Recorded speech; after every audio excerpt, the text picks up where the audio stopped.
The one question I was going to ask you was, after we had wrapped and then I had cut my hair, do you remember the first time that we got back together? Did I call you and tell you I cut my hair? Or was it when you and I showed up today for that first scene? Is that when you knew? Well, I remember. I can't remember. I remember that you called me and told me that that you cut your hair. Oh, I did. Okay. And then you told me that Amir wants to finish the film, and then I said I thought this was over with. And I know.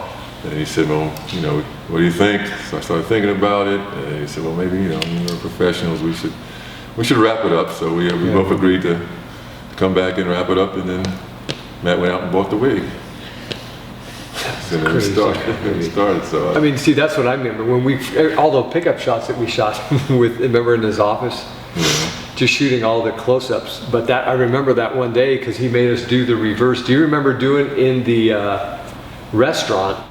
Do you remember him ever shooting a reverse angle of us? Because I don't know if we shot that and he lost the footage, or because remember we did it all in his office. I don't remember either. But it's just watching it the other day when I was doing the audio. The commentary, it's. I think there was one shot was there, and then there was an inverted shot. Fine, you don't want me here anymore. All you got to do is ship me back to my place in San Diego. You bet your ass I will. You're on your way to San Diego, and I'll write the order. Because again, you could see there was a difference in the colors. Oh yeah. So obviously there was something even in the office scenes he had done, because even with the wig. But I thought that day, because the only thing you see is you and I walking into frame and our backs to camera, and then that's all the footage. But I can't imagine that Peter didn't shoot a reverse angle of that. I don't know if you. I'm not sure. I don't know.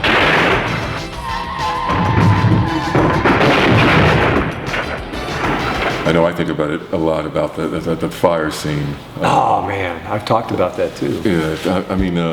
I remember this guy, and then they just slapped some stuff. He was just all lathering that repellent all over him. All over him, yeah. I think he had these poppy eyes, and he looked weird. He looked like he was just spaced out to me, Yeah. That when they were about to do this, I don't know, I just kind of looked up at the heavens and I said, something is wrong with this.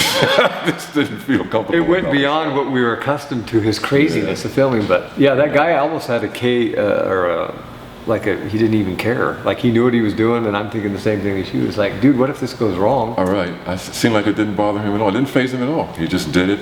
I remember Amir just, when he was done, paid him and he walked off. And he just walked off, right? We never saw him again. Come on, man, roll up, put the blanket on it. That's it, enough. He's out. What about, because I think back when we called each other recently since, we're getting back involved with this. And we talked, and you mentioned about this house, and then just with the gate, I lift you up, and then I go under. Now, you told me that because I thought everything was squared away with this property. I didn't know that we were trespassing. I didn't. Amir didn't know who owned it. Yeah, I assumed like you that it was fine, but I thought it was. You know why? Because I know when he said, "Hey, you guys make up some dialogue or just say whatever you want here to explain why you're going in," and that's why I don't know if it was you or I know you wanted to lift me up and over, and I said, okay, I'll go over, and then I'll look back over my shoulder like, where are you? And then you say something like, and I think that's where we came up with, hey, I'm an undercover cop. Undercover cop. Which was fun because that was brilliant line. Don't you think? Brilliant. That was something that we rates right up there with Shakespeare, I think. Oh yeah. Well, I mean, that's fun for us because that was the only time you and I could kind of be more ourselves. Besides that scene we did out in front of his office with the gun scene and the fighting scene. Yeah, when we're slapping. And I always hated that the line in the hospital when you come out and you're like, hey, I've got and then you say something. I forget what you said, but he goes, tell him to shut up.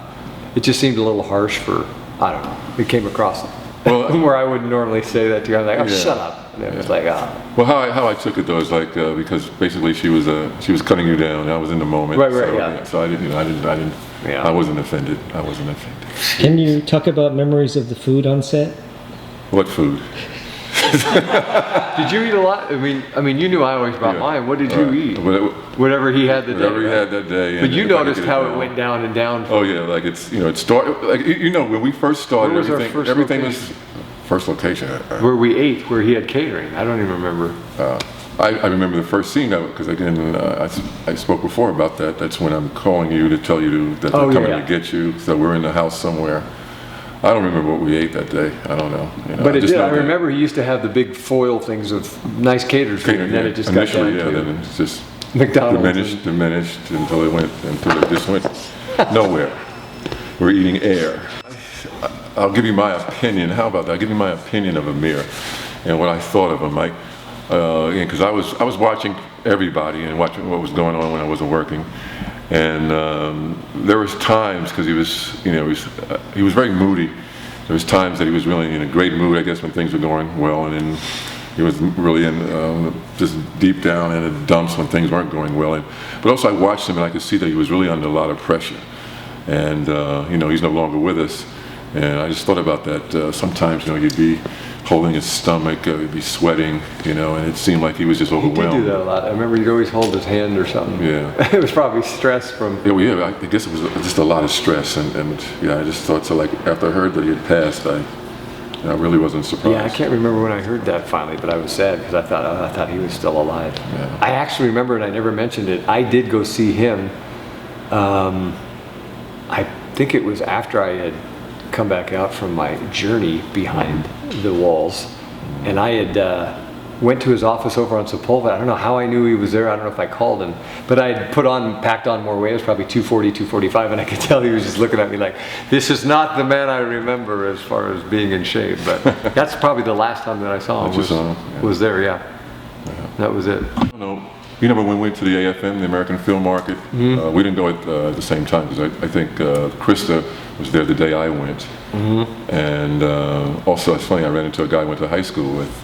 Down there? Yeah, that day, yeah. And I think that was the last time I saw him. That you saw him? Never spoke to him on the phone after? No, because I kept calling trying to get the film. Oh yeah. I just got fed up with it because he would never give us the film. So, Yeah. the guy just moved on. Well missed, man. Yeah. He was a good man. Yeah, a character. I always call him a lovable tyrant. That's what I thought about him.